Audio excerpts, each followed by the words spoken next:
Hola, bienvenidos a Whisper. Nosotros somos Lau y Juan y nos alegra un montón que nos acompañen el día de hoy. La historia de la que vamos a hablar hoy tiene un significado especial para Juan y para mí, porque más o menos hace unos 8 años, cuando todavía éramos novios, podríamos decir que cada uno vivió en carne propia una parte de esta parábola. Sí, les vamos a contar un poco de cuál fue la peor terminada que tuvimos y tal vez una de las épocas más duras para nosotros en cuanto a nuestra fe.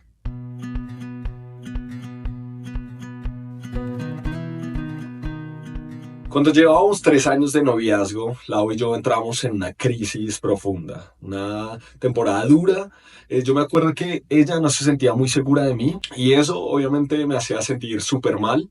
Y también nos metió en una dinámica en la que todo el tiempo nos estábamos haciendo reclamos de parte y parte. Para esa época yo inicié mis prácticas laborales y empecé a cambiar. Para ese momento yo ya había sido un líder visible en una iglesia, había sido un líder muy visible en una organización cristiana que trabajaba en la universidad, pero empecé a cambiar, me empecé a alejar de Dios. Mirando atrás puedo ver que muchas de las decisiones que yo tomé se parecen un poco a las decisiones que tomó el hijo menor en la parábola que vamos a leer hoy, que es conocida como la parábola del hijo pródigo. Así que acompáñenme. Un hombre tenía 2 hijos. El hijo menor le dijo al padre: quiero la parte de mi herencia ahora antes de que mueras.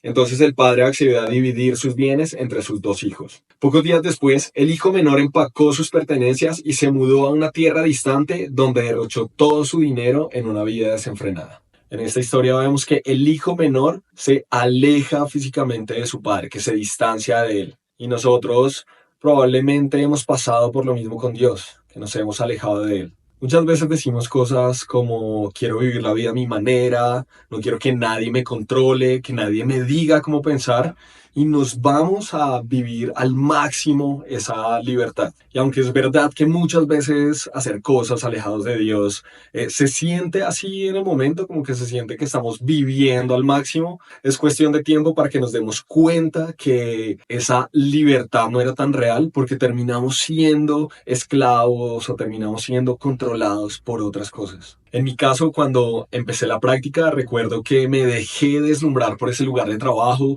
y aunque estaba rodeado de personas súper chéveres, lo que hacía me gustaba, también recuerdo que empecé a hacer cosas con las que antes no estaba de acuerdo. Empecé a tomar un montón. Yo para ese momento no era alguien que tomara ni que me emborrachara después de que conocí a Jesús, pero recuerdo que empecé a hacerlo más frecuentemente. Incluso el lenguaje cambió. O sea, yo no soy una persona de decir groserías en el día a día. Y en ese momento me descubrí usando palabras groseras, expresiones malucas.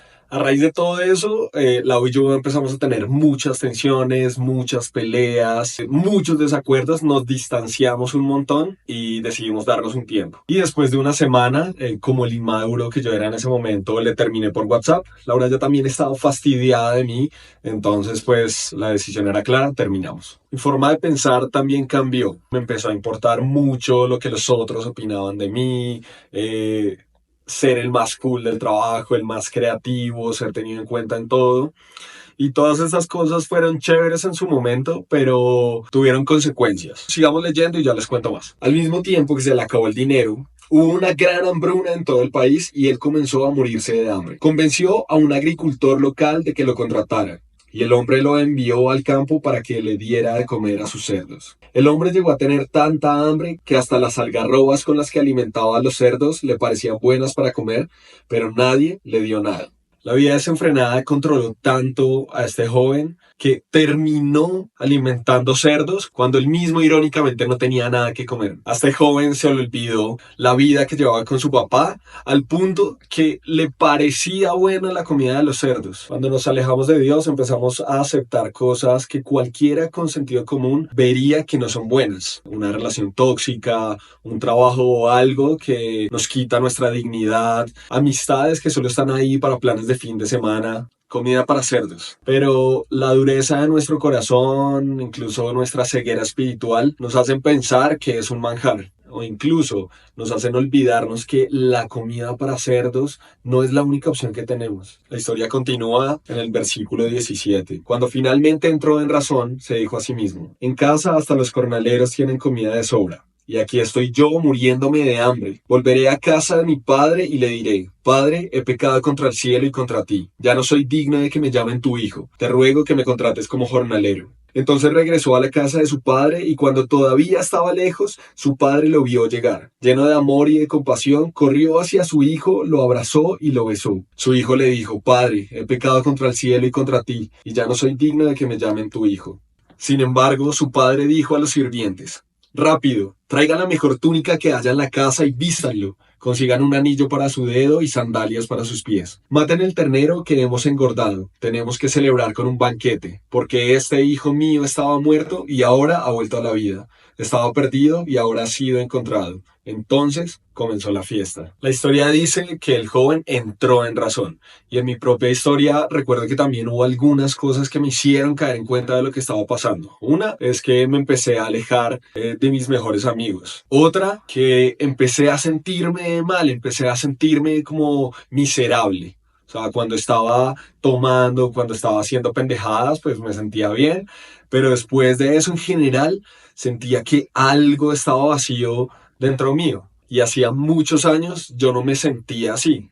En ese momento recordé lo que Dios había hecho conmigo a los 16 años, que me había limpiado, que me había levantado, que me había dado propósito y que había llenado algo en mí que nada más había podido llenar. Y en ese momento caí en cuenta que estaba volviendo a esa vida, a todas esas cosas de las que Dios ya me había sacado. Este hijo tuvo que pensar: hasta los jornaleros en la casa de mi papá viven mejor que yo. ¿Por qué preferiríamos un estilo de vida que no nos llena, que nos hace sentir mal, que no nos ayuda a avanzar y que nos aleja de casa? Preferimos eso tal vez porque pensamos que si nos acercamos otra vez a Dios, uno, Él nos va a rechazar, o tal vez nos va a hacer pagar todos los errores que cometimos hasta ese momento. Muchas veces lo que nos mantiene lejos puede ser orgullo, pensar que nosotros somos más inteligentes que nuestro padre, que nuestras decisiones son mejores, pero muchas veces puede ser temor. Miedo a dar la cara, a que tal vez nos juzgue o nos trate con dureza. La invitación de esta historia es a entrar en razón y a regresar. En la parábola de la oveja perdida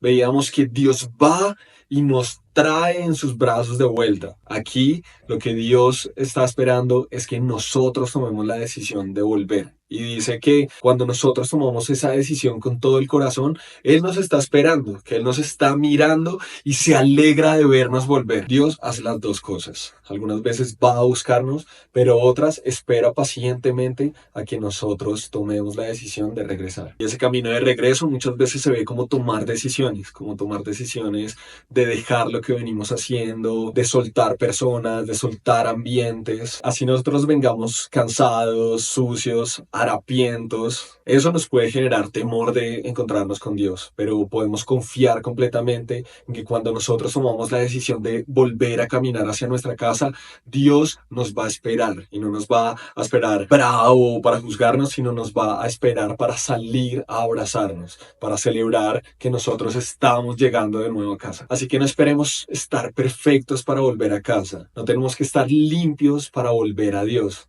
Porque es cuando regresamos, cuando el hijo menor regresó a su casa, que le pusieron una nueva túnica, que le dieron las mejores joyas, que hicieron un banquete y celebraron con él. Es cuando entramos que Dios nos limpia y empieza el proceso de transformación. Y muchas veces podemos pensar que nuestro pasado nos va a perseguir, pero esta historia nos muestra que Dios inclusive cambia nuestro estatus. Ya no somos perdidos, sino somos encontrados. No somos extraños que tienen temor de volver a ver a su padre, sino que Dios nos recuerda que somos sus hijos. Ese es nuestro estatus. Cuando yo me alejé, caí en cuenta y decidí volver.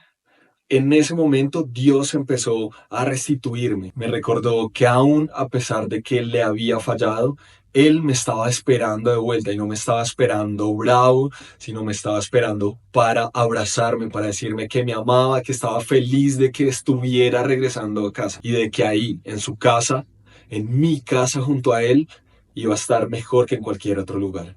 Pero como les contamos, la historia no termina acá. Esta parábola tiene dos hijos, y mientras yo me estaba sintiendo como el hijo menor, Lau estaba cargando un gran peso y se estaba sintiendo como el hijo mayor. Así que los esperamos en el siguiente video para escuchar la segunda parte. Los queremos. Adiós.